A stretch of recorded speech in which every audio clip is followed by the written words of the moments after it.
Amis, après le décès du mari d'une femme, la laissant veuve, vous serez choqués de découvrir ce que son fils a fait ensuite.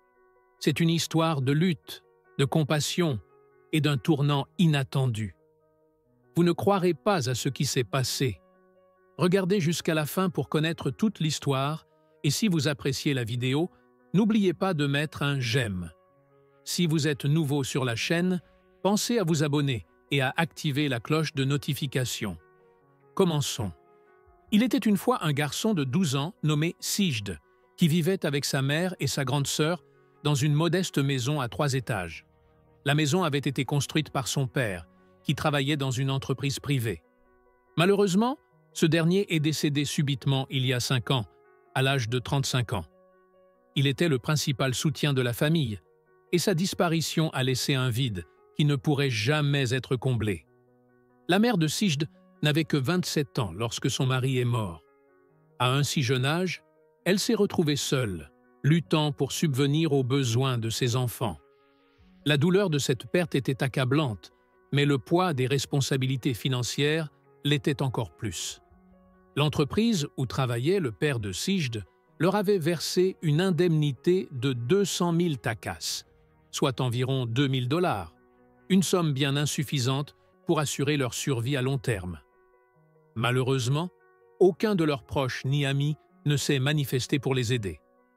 On dit que dans les moments difficiles, même les proches deviennent des étrangers, et c'est exactement ce qui s'est passé pour la famille de Sijd.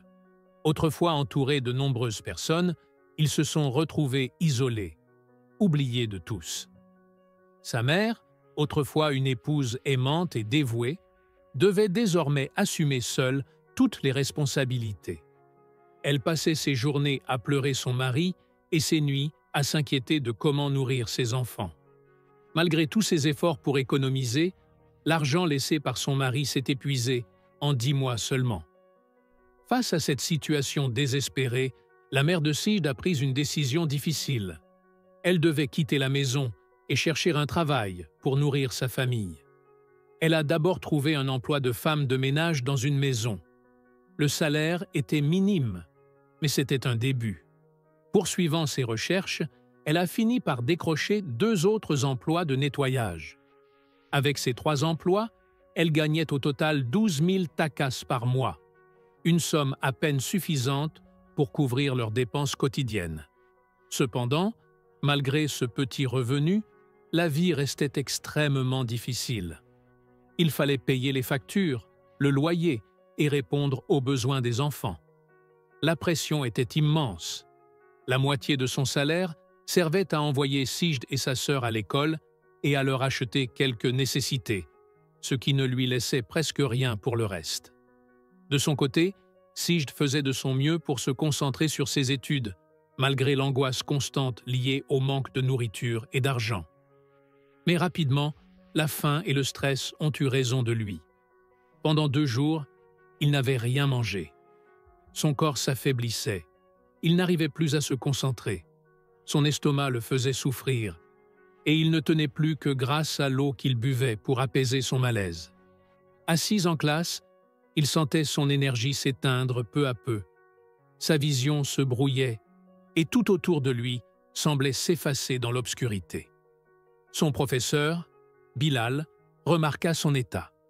Il vit ce garçon pâle et épuisé lutter pour rester éveillé et s'inquiéta. S'approchant de lui, il lui demanda doucement « Qu'est-ce qui ne va pas, Sijd? Te sens-tu bien ?» Sijd ouvrit difficilement les yeux et répondit faiblement « Oui, monsieur, je vais bien. » Bilal n'était pas convaincu. Il voyait clairement que Sijd n'allait pas bien. Il insista donc. « Dis-moi la vérité, qu'est-ce qui ne va pas? Tu n'as pas l'air en forme. » Sijd hésita un instant, puis finit par avouer d'une voix tremblante « Nous n'avons plus de nourriture à la maison. Nous n'avons rien mangé depuis 2 jours. Je ne me sens pas bien. » Le cœur de Bilal se serra en entendant ces mots. Il voyait à quel point Sijd souffrait. Sans une seconde pensée, il se leva, guida Sijd vers la salle du personnel et demanda immédiatement au gardien de l'école d'aller au marché. Bilal lui tendit de l'argent et lui dit rapidement Apporte quelque chose à manger pour Sijd. Le gardien se précipita au marché et en quelques minutes, il revint avec un burger et une boisson fraîche. Bilal tendit la nourriture à Sijd et dit « Tiens, mange ça, tu dois retrouver tes forces. » Sijd hésita d'abord, mais il mangea la première bouchée du burger et prit la première gorgée de la boisson. Il commença à se sentir mieux. Sa tête s'éclaircit et il sentit peu à peu l'énergie revenir dans son corps. Sa vision, auparavant floue, lui semblait maintenant plus nette, et pour la première fois depuis des jours, il ressentit quelque chose qui ressemblait à la normalité. Bilal, toujours inquiet mais soulagé de voir Sijd se rétablir, demanda « Comment te sens-tu maintenant ?» Sijd hocha faiblement la tête, son visage affichant enfin un signe de soulagement. « Je vais mieux, monsieur. Merci. » Bilal sourit chaleureusement. « Bien, maintenant retourne en classe, et après l'école, viens me voir dans mon bureau. » Lorsque la cloche sonna à la fin de la journée, Sijd se dirigea vers le bureau de Bilal, se sentant encore un peu faible, mais désormais capable de penser clairement. En arrivant, Bilal l'attendait. « Ne t'inquiète pas, Sijd, je vais t'aider, » dit Bilal en se levant. Il posa une main sur l'épaule du garçon et l'accompagna jusqu'à son vélo. « Allez, je t'emmène au marché. » Bilal pédala avec Sijd assis derrière lui et ensemble, ils se rendirent au marché. Il acheta tout ce dont la famille de Sijd avait besoin, de la farine, du riz, des lentilles, du sucre et d'autres produits essentiels. Mais il ne s'arrêta pas là.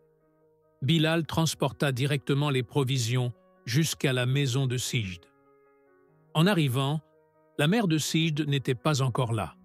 Elle travaillait tard dans la nuit à nettoyer des maisons, rentrant souvent aux premières heures du matin. Bilal déposa les courses dans la cuisine, puis se tourna vers Sijd. « Ne t'inquiète plus de rien. À partir de maintenant, je veillerai à ce que ta famille ait tout ce dont elle a besoin. Je vous apporterai de la nourriture chaque mois pour que tu puisses te concentrer sur tes études sans te soucier de ton prochain repas. » Sijd ressentit alors une immense vague de soulagement. Il n'aurait jamais imaginé qu'une personne extérieure à sa famille puisse se soucier autant de lui. La gentillesse de Bilal était comme une lueur d'espoir dans l'un des moments les plus sombres de sa vie. Avant de partir, Bilal se tourna vers lui et ajouta « Je sais que c'est difficile en ce moment, mais concentre-toi sur ton éducation. C'est la clé d'un avenir meilleur. Je m'occuperai du reste. » L'intervention de Bilal ne fut pas un simple geste ponctuel. Il tint sa promesse envers Sijd et sa famille. Chaque mois, sans faute, il leur envoyait des provisions. La mère de Sijd n'en revenait pas de la générosité de cet homme qui n'avait pourtant aucune obligation envers eux. Malgré son salaire modeste, Bilal continuait d'aider sans jamais rien demander en retour. Il rendait fréquemment visite à la famille de Sijd pour s'assurer qu'ils avaient assez de nourriture pour le mois. Son aide ne se limita pas seulement à l'alimentation. Un jour, en rentrant chez elle, la mère de Sijd fut surprise de voir la cuisine remplie de provisions. « Comment tout cela est-il arrivé ici ?» demanda-t-elle incrédule. Sijd, assis non loin, expliqua. « C'est monsieur Bilal. Il nous envoie ses provisions chaque mois. Il a même parlé à l'administration de l'école pour qu'on me dispense de 3 mois de frais impayés. » En entendant cela, la mère de Sijd éclata en sanglots. Elle n'arrivait pas à croire qu'un homme qui n'avait aucune obligation envers eux puisse leur venir en aide avec autant de générosité. La bienveillance de Bilal la submergea, et elle pria pour son bien-être, reconnaissante du soutien qu'il leur apportait en ces temps difficiles. Les actions de Bilal allaient bien au-delà de ce que la plupart des gens auraient fait.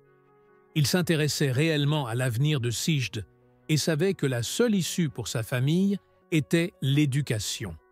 Il encouragea Sijd à se consacrer pleinement à ses études et lui promit qu'il serait toujours là pour lui. Bien que la mère de Sijd fût infiniment reconnaissante, elle ne pouvait s'empêcher de se sentir coupable de ne pas pouvoir rendre à Bilal ce qu'il leur offrait.